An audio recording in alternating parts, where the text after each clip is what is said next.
యేసుక్రీస్తు ప్రభువారు భూమి మీదకి వచ్చిన ప్రధానమైన కారణం పాడైపోయిన మన హృదయాలను బాగు చేసి మనలో దేవుని ఆత్మ నివసించగలిగేటట్లుగా మనల్ని మార్చి దేవుని కొరకు ఒక ఆలయంగా చేయడం కోసం, అంతేగాని మన మతం మార్చడం కోసం కాదు.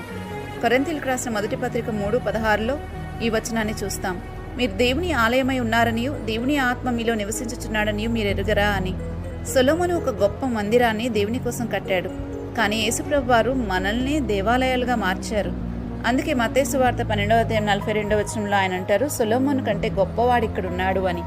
సొలొమోను జ్ఞానం గల మాటలు వినడానికి నలుదిక్కుల నుండి ప్రజలు వచ్చారు. అతని మాటలు ఈ లోకంలో బాగా బ్రతకడానికి పనికొస్తాయేమో, కానీ యేసుప్రభు వారు బోధించిన ఆత్మ సంబంధమైన సంగతులు ఇహమందును పరమందును నిత్యము జీవించడానికి కావలసినటువంటివి. అందుకే ప్రభు అంటారు, సొలొమోను కంటే గొప్పవాడు ఇక్కడున్నాడు అని. దేవుని ఆత్మ మనలో నివసిస్తే మనమే ఆయనకు దేవాలయం, మరియు జ్ఞానానికి మనకే కొరత ఉండదు.